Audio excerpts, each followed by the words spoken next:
जय श्री श्याम दोस्तों, श्री शिवाय नमस्तुभ्यम। तो दोस्तों, आज मैं आपको 16 सोमवार व्रत कथा सुनाने जा रही हूँ, जिसके सुनने मात्र से ही आपके सभी कष्ट दूर हो जाएंगे और आपकी मनोकामनाएं भी पूरी हो जाएंगी। तो हमारी कथा को अंत तक जरूर सुनिएगा। तो आइए शुरू करते हैं।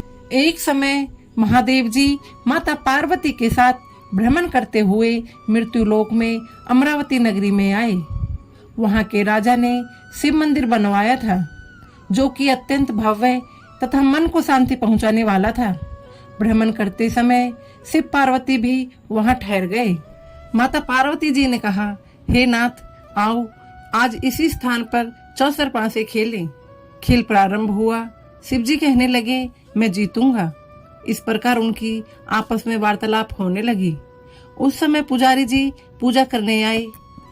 माता पार्वती ने पूछा, पुजारी जी बताइए, जीत किसकी होगी? पुजारी बोला, इस खेल में महादेव जी के समान कोई दूसरा पारंगत नहीं हो सकता, इसलिए महादेव जी ही यह बाजी जीतेंगे। परंतु उसका उल्टा हुआ, जीत माता पार्वती की हुई। अतः पार्वती जी ने पुजारी को कोढ़ी होने का श्राप दे दिया कि तूने मिथ्या भाषण किया है। अब पुजारी कोढ़ी हो गया। शिव पार्वती जी वहां से चले गए। कुछ समय पश्चात अप्सराएं पूजा करने आईं। अप्सराओं ने पुजारी से उसके कोढ़ी होने का कारण पूछा। पुजारी ने सभी बातें बता दी। अप्सराएं कहने लगी, पुजारी जी आप 16 सोमवार का व्रत करें तो शिव जी प्रसन्न होकर आपका संकट जरूर दूर करेंगे। पुजारी जी ने अप्सराओं से व्रत की विधि पूछी। अप्सराओं ने व्रत करने और व्रत के उद्यापन की संपूर्ण विधि बता दी।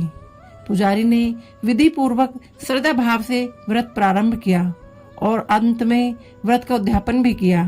व्रत के प्रभाव से पुजारी जी रोग मुक्त हो गए। कुछ दिनों बाद शंकर पार्वती पुनः उस मंदिर में आए तो पुजारी जी को रोग मुक्त देखकर माता पार्वती ने पूछा, मेरे दी हुई श्राप से मुक्ति पाने का तुमने कौन सा उपाय किया? पुजारी जी ने कहा, हे माता, अप्सराओं द्वारा बताए गए 16 सोमवार के व्रत करने से मेरा यह कष्ट दूर हुआ है। माता पार्वती ने भी 16 सोमवार का व्रत किया, जिससे उनके रूठे हुए कार्तिकेय भी अपनी माता से प्रसन्न होकर आज्ञाकारी हुए।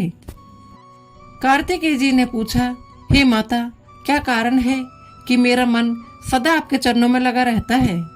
माता पार्वती जी ने कार्तिकेय को 16 सोमवार के व्रत का महत्व तथा विधि बताई। तब कार्तिकेय जी ने भी इस व्रत को किया तो उनका बिछड़ा हुआ मित्र मिल गया। अब मित्र ने भी इस व्रत को अपने विवाह होने की इच्छा से किया। वह विदेश गया। वहां के राजा की कन्या का स्वयंवर था। राजा ने प्रण किया था कि हथिनी जिस व्यक्ति के गले में वरमाला डालेगी, उसी के साथ राजकुमारी का विवाह करूंगा। वह ब्राह्मण मित्र भी स्वयंवर देखने की इच्छा से वहां एक ओर जाकर बैठ गया। हथिनी ने उसी ब्राह्मण मित्र को माला पहनाई तो राजा ने बड़ी धूमधाम से अपनी राजकुमारी का विवाह उसके साथ कर दिया। तत्पश्चात दोनों सुख पूर्वक रहने लगे। एक दिन राजकन्या ने पूछा, हे नाथ, आपने कौन सा पुण्य किया जिससे हथिनी ने आपके गले में वरमाला पहनाई?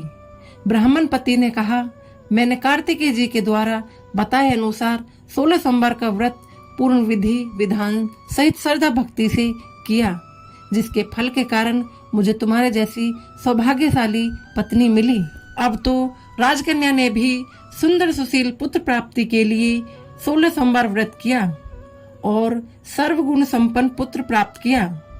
बड़े होकर पुत्र ने भी राज्य प्राप्ति की कामना से 16 सोमवार का व्रत किया। राजा के स्वर्गवासी होने पर इसी ब्राह्मण पुत्र को राजगद्दी मिली।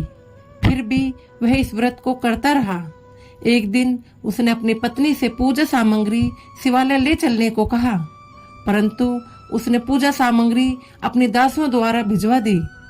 जब राजा ने पूजन समाप्त किया तो आकाशवाणी हुई कि हे राजा, तुम इस पत्नी को त्याग दो, नहीं तो राजपाट से हाथ धोना पड़ेगा। प्रभु की आज्ञा मानकर उसने अपनी पत्नी को महल से निकाल दिया। तब वह अपने भाग्य को कोसती हुई एक बुढ़िया के पास आई और अपना दुखड़ा सुनाया तथा बुढ़िया को बताया, मैं पूजन सामग्री राजा के कहे अनुसार शिवालय में नहीं ले गई और राजा ने मुझे निकाल दिया। बुढ़िया ने कहा, तुझे मेरा काम करना पड़ेगा। उसने स्वीकार कर लिया। तब बुढ़िया ने सूत की गठरी उसके सिर पर रखी और बाजार भेज दिया। रास्ते में आंधी आई तो सिर पर रखी गठरी उड़ गई। बुढ़िया ने डांट कर उसे वहां से भगा दिया। अब रानी बुढ़िया के यहाँ से चलते चलते ही एक आश्रम पहुंची। गोसाई जी ने उसे देखते ही समझ गए कि यह उच्च घराने की अबला विपत्ति की मारी है। वह उसे धैर्य बांधते हुए बोले, बेटी तू मेरे आश्रम में रह, किसी प्रकार की चिंता मत कर। रानी आश्रम में रहने लगी, परंतु जिस वस्तु को वह हाथ लगाती वह वस्तु खराब हो जाती। यह देखकर गोसाई जी ने पूछा, बेटी किस देव के अपराध से ऐसा होता है? रानी ने बताया कि मैंने अपने पति की आज्ञा का उल्लंघन किया और शिवालय में पूजन के लिए नहीं गई। इससे मुझे घोर कष्ट उठाने पड़ रहे हैं। गोसाई जी ने शिव जी से उसके कुशल मंगल के लिए प्रार्थना की और कहा, बेटी तुम 16 सोमवार का व्रत विधि के अनुसार करो। तब रानी ने विधि पूर्वक व्रत पूर्ण किया। व्रत के प्रभाव से राजा को रानी की याद आई और दूतों को उसकी खोज में भेजा।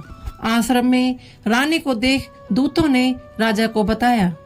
तब राजा ने वहां जाकर गोसाई जी से कहा, महाराज यह मेरी पत्नी है, मैंने इसका परित्याग कर दिया था, कृपया इसे मेरे साथ जाने की आज्ञा दें।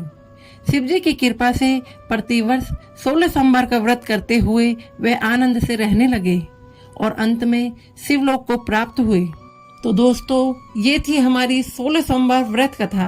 आपको ये कथा कैसी लगी हमें कमेंट में हर हर महादेव लिख के जरूर बताएं और हमारे चैनल को सब्सक्राइब करना ना भूलें। श्री शिवाय नमस्तुभ्यम। हर हर महादेव। जय श्री श्याम।